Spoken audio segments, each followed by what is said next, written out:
ఇండస్ట్రీలో మనం పనిచేస్తే ఆ డబ్బులు ఇవ్వడం అనేది చాలా కష్టం. 60% ఇస్తారో ఇవ్వరో అవును కష్టం. అవును అవును మీకు డబ్బులు ఇవ్వాల్సి ఉంటే చెన్నై నుంచి హైదరాబాద్కి ఎతుక్కుంటా వచ్చి మీరు ఎక్కడున్నారో తెలియకపోతే వేరే మనిషికి రామ్ జగన్కి నేను డబ్బులు ఇవ్వాలి ఇచ్చేయండి అని చెప్పి ఇచ్చి వెళ్ళిపోయారంట ఆయన. నిజం నిజం అది ఏంది అసలు ఆ సీక్వెన్స్ అంతా ఒకసారి చెప్పండి. నేను అప్పటికే ఒక సినిమా చేసున్నానండి ఆయనతో. సినిమా చేస్తే అంటే నా అందరి సంగతి నాకు తెలియదు. నా జీవితంలో అత్యంత గొప్ప ప్రొడ్యూసర్ అంటే ఆర్ నారాయణమూర్తి గారు. ఓకే. ఎందుకంటున్నానంటే ఆయన చిన్న బడ్జెట్ సినిమాలు బయట కనపడితేనో లేకపోతే ఇప్పుడు ఆఫీస్కు ఫస్ట్ యాక్చువల్గా నన్ను ఆయన పిలిచి ఆఫీస్కి రమ్మని చెప్పారు. సాలిగ్రామంలో అక్కడ ఉండేది రావటం. ఇన్ని రోజులు ఉంటుందండి. అప్పుడు మనకి పండగ పెద్ద ఇన్ని రోజుల వర్క్ సినిమాలో ఉందంటే మామూలు విషయం కాదు. ఎక్కువ రోజులు ఉంది అంటే మంచి క్యారెక్టర్ అనమాట, పెద్ద క్యారెక్టర్ అనమాట అనుకుంటాం కదండి. అవునవును. అంటే ఎన్ని రోజులు షూటింగ్ వస్తుందో లేదో మనం వెళ్ళిన తర్వాత తెలుస్తుంది. పైగా ఆయన సినిమాలకు ఒకసారి వెళ్తే మళ్ళీ రావడానికి ఉండదుగా. అదే సరే అలాగే సార్ మీరు అక్కడ ఉండాలి మరి మనం ఓకే సార్ డన్ మీకు ఇంత ఇస్తాను అలాగే సార్ మీకు అడ్వాన్స్. అంత పర్ఫెక్ట్. ఆ సినిమా అసలు రిలీజ్ అయిందండి. బాగా ఆడింది, చాలా బాగా ఆడింది. నేను సినిమా ఆడుతుంది అనుకుంటా. ఆ టైంకి ఆడుతుండే టైం నేను హైదరాబాద్ వచ్చి ఉన్నాను. ఓకే. ఈయన ఏం చేశారు, నాకు పర్సనల్ ఫోన్ ఉండేది కాదు, పీపీ ఫోన్ ఏదో ఉందా నేను ఉండే ఇంట్లో. వచ్చి అడిగితే వాళ్ళు నా ఇంటి ఓనర్స్ చెప్పారంటే ఆయన షూటింగ్ వెళ్ళాడు, ఎప్పుడు వస్తారో తెలియదు. సరే ఈయనేంటి రెగ్యులర్గా హైదరాబాద్ వచ్చేవారు. ఎందుకు ప్రసాద్ ల్యాబ్ ఉంది కదండి. ప్రసాద్ ల్యాబ్లో ఆయన సినిమాలు ప్రతిదీ పోస్ట్ ప్రొడక్షన్ అంతా ప్రసాద్ ల్యాబ్లోనే జరుగుతుంది. సరే ఆయనకి చాలా క్రెడిబిలిటీ ఉంది అక్కడ, చాలా మంచి పేరు నారాయణమూర్తి గారికి అక్కడ. సరే ఆయనకు వస్తూ ఉండేవారంట. అవి వచ్చినప్పుడు నేను దేవదాస్ కనకాల గారి దగ్గర చదివానని తెలిసి ఆయన ఇన్స్టిట్యూట్కి వచ్చారు. ఓకే. అప్పుడు సాగర్ సొసైటీలో ఉండేది దేవదాస్ కనకాల గారి ఇన్స్టిట్యూట్. ఓకే. ఆయన దగ్గరకు వచ్చి గురుగారు మీ శిష్యుడు జగను ఇలాగ మన సినిమాలో చేశాడు కదా, దేవదాస్ గారు కూడా చేసినట్టున్నారండి ఆ సినిమాలో. Movie name sir? అది అడవి దివిటీలో సంథింగ్ ఏదో ఉంది సినిమా. ఓకే. అది ఆయన మాస్టర్ కూడా చేసినట్టున్నారు, దేవదాస్ గారు కనకాల కూడా చేసినట్టున్నారు. సరే అది తెలియదు, నాకు గుర్తులేదు. కానీ వచ్చి ఇదిగో మీ ఓడికి అదే మీ శిష్యుడికి నేను డబ్బులు ఇవ్వాలి, నేను వెళ్ళి ఇంటి ఓనర్ని వెళ్ళి అడిగితే అది ఆయన ఉండే ఇంటి వాళ్ళు అడిగితే ఇలాగ షూటింగ్ వచ్చారని చెప్పారు. అంటే అవునండి నిన్న వచ్చాడు, మళ్ళీ షూటింగ్ కంప్లీట్ అయిన తర్వాత వెళ్ళే ముందు వస్తానని చెప్పాడు నాతో. నా దగ్గరికి వస్తాడు కంపల్సరీ జగన్, ఏదో హోటల్ పేరు ఏదో చెప్పాడు నాకు. అదంటే సరే గురుగారు ఇగో ఈ డబ్బు ఆయనకి ఇవ్వాలి, ఇచ్చేసేయండి అని చెప్పి వెళ్ళాడు ఆయన. ఒక ప్రొడ్యూసర్ ఎత్తుక్కుంటా వచ్చి డబ్బులు ఇచ్చాడా? జరుగుద్దండి ఇది. నాకు తెలిసి ఎక్కడ జరగదు. నేను టీవీ ఇండస్ట్రీకి వచ్చిన తర్వాత ఈటీవీలో జరిగిన అలాంటి ఇన్సిడెంట్ వచ్చి రావటం కాదు, ఫోన్ చేసేవారు. జగన్ గారు మీ చెక్ ఉందండి ఆఫీసులో, మీ చెక్ ఉంది. మనకేంటి అక్కడ మనం ఒకసారి వన్స్ అక్కడ చేసామనుకోండి, ఈటీవీలో చేసామనుకోండి, మనం బ్యాంకులో అకౌంట్ ఓపెన్ చేసి మనం ఏదో డబ్బు అది ఆటోమేటిక్గా వెళ్ళిపోతుంటుంది. చెక్ గవర్నమెంట్ జాబ్ లాగా మీకు 2 ఏళ్ళైనా 3 ఏళ్ళైనా చెక్ అలాగే ఉంటుంది.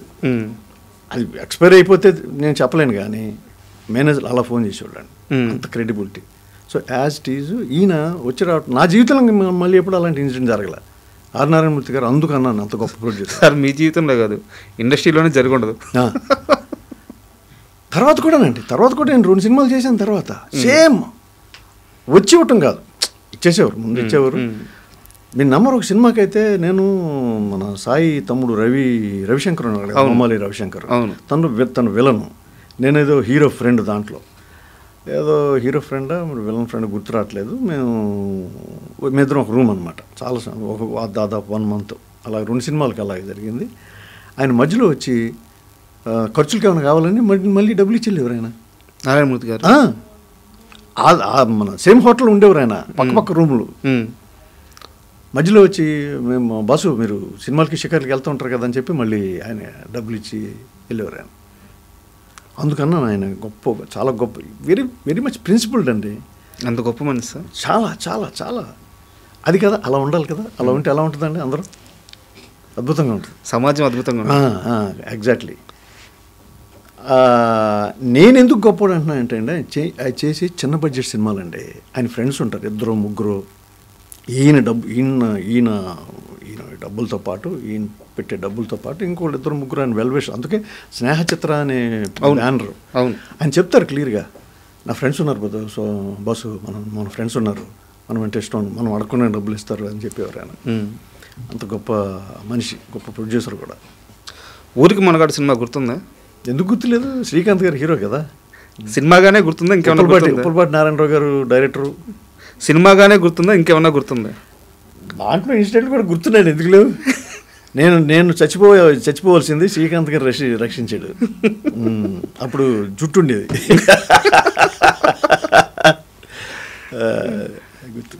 గుర్తుందండి. ఆయనతో ఉప్పలపాటి నారాయణరావు గారితో కూడా 3-4 సినిమాలు చేశాను.